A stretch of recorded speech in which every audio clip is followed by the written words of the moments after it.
George of the jungle, strong as he can be. Are bi-weekly mortgages as good of a deal as they seem to be? Thanks for coming into thecreditjungle.com today. This is George Anderson, and I do get asked periodically by people, as soon as their loan gets set up, they'll get solicitations from sometimes the company that's not their current mortgage company, and it'll tell them the benefits of making a bi-weekly payment, or in other words, making half of your payment every 2 weeks instead of a full payment every month. So if you do the math on that, if you get paid, if you're on a payroll where you get paid every 2 weeks, it can be a lot easier to budget half your mortgage payment out of each check. In the process of doing that, you will make 26 half payments or 13 full payments during the course of the year, and that will make one extra mortgage payment. And yes, the amortization that you're looking at on your solicitation will say that, yeah, you could knock off 5 to maybe 8 years off of your mortgage.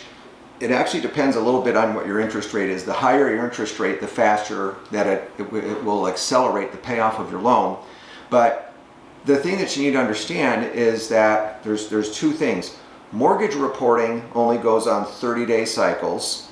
And the other thing is that Fannie Mae and Freddie Mac, who are the actual source of the money, who is getting, we did a video on this before on where does mortgage money come from. They don't accept bi-weekly mortgage payments. They only accept the full payment. So here's what you need to understand is that if you want to start your bi-weekly mortgage payment plan, first of all, I would only do it if it's being offered through your current servicer. The current servicers will do that, but sometimes they will want you to make your full payment on the month you want to do it, and then they'll ask you to, 2 weeks later to make the first half payment. So if your first payment is due on, say, April 1st, well, your next mortgage payment, full mortgage payment, won't be due until May 1st. So they're going to say, okay, well, make your April payment, then we're going to take out half on the 14th, then the other half on April 28th, and now they've collected enough money between those two increments to send in the full payment that's due on May 1st. Sorry, getting my dates mixed up here. So anyway, you don't get to delay the amount of time when you're sending in your mortgage payments. It can actually, at the front end, it's going to accelerate it a little bit.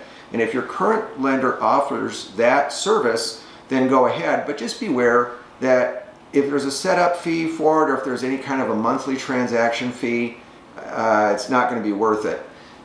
The lender probably also has an option in there where on your monthly payment, you can send in an additional principal payment, like you can send in an additional escrow payment.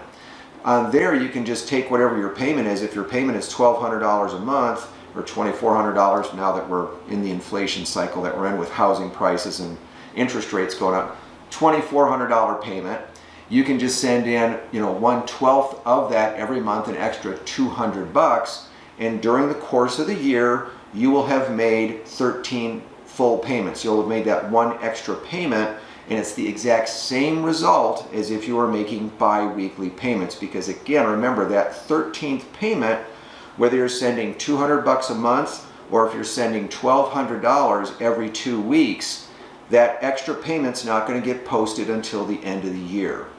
Now, if you're being solicited by a third-party company that says, let us set it up for you, charge you a setup fee, okay, just beware that when they're sending a half payment into the mortgage company, they don't post a half payment. It doesn't get posted to your account. It basically it sits in hold until that other payment comes up and matches with it, and then they will process the payment for that month.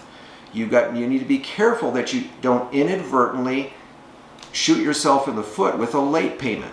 If you started this process, like if your payment's due on April 1st and you sent your first half payment on April 20th and your second half payment on May 4th or 2 weeks later, whatever that is, your April payment is going to have posted 30 days late.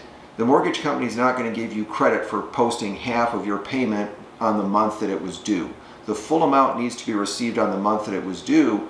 And also, if the first half or the second half of that payment was received after the 15th or the 16th, they're going to hit you with a late charge. So you're going to get a late charge, a setup fee, a transaction fee. You're going to get all these things piling up on you that are going to negate the benefit of trying to get your loan paid off early. So just some things, words to the wise, and if you have any questions about it, you get a solicitation, you're one of my clients, even if you're not one of my clients, I'll take a look at your statement and also what you're being offered as far as the service and let you do the math for yourself. So just be aware that it's not as simple as if it would be if you know that you get a bonus at the end of the year or if you get a tax refund at the end of the year. I tell people, look, if you know you're going to get some extra money periodically, just send in one extra payment, apply it towards principal, and you will have accomplished the exact same thing. So thanks for coming into the creditjungle.com today. This is George Anderson. Remember, you can push button, subscribe, and get Mortgage Professional, and I'd be happy to work with you and answer any questions you may have. Have a great day.